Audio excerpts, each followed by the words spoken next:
kuha sa kugmati mo. Lingkod-lingkod lang sa among kawayan nga bangko. Pasensya ilang intawo ning amo ang pamuyo. Kay basin sa sunod to igami kay mo dato-dato. Pero karon agwantahi lang sa ang akong kalisod. Importante nga ang akong gugmani mo ay sukod. Nagutaw di ay kog Diyos, basi gusto ka mo inom. Pero di lagi bugnaw kay wa pa man may ref karon. Pero gusto kag kape, mag-init tas takuri. Mamainit lang taha, unya na lang gud uli. Dili pod nako itugot, ikaw inday gutumon. Daghan ta og malung ag klase-klase nga lagot. Kabalo kong dili sama nako ang imong gidamgo. Unsa man ko'y daghang kwarta labi nang wa ko'y auto. Ang akong ikapasalig magubantang malipayon. Maning kamot ko para sa pamilya na tutukuron. Bahalag saging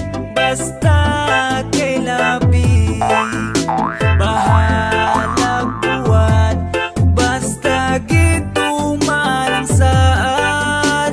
Bahalag ginamos basta kay sige gagos. Kaysa sige raglitsyon pero pirmirang pahilako. Bahalag sa payag basta kay malipayon ta. Kaysa nagpuyo sa mansyon pero gubot ang pamilya. Kung saon ang daghang kwarta kung nagsigira mog away. Di man ilang inday nga di mapalit ang kalipay. Bahalag diri tas bukid layo ta sa polusyon. Mananom kog daghang pagkaon aron di kagutumon. Bugnaw pod ang palibot di ta kinahanglag aircon. Kung tugnaw gyud ang gabi ilawas nato pa initon. Pagkabuntag sayo sakay-sakay tas hayog nato. Diri ko sa kabaw ug diha pod ka sa kabayo. Sudungon nato ang nanganaw-kanaw kabukiran. Sama kahabog sagog man natong way katapusan. Bahalag saging basta kay labing. Bahalag buwan basta gituman ang saan.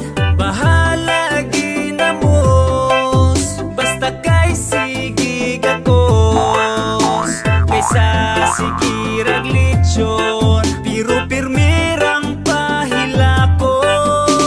Bahalag saging basta kay labing.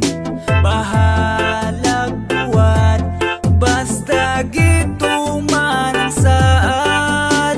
Bahalag ginamos basta kay sige gagos. Kaysa sige raglitsyon pero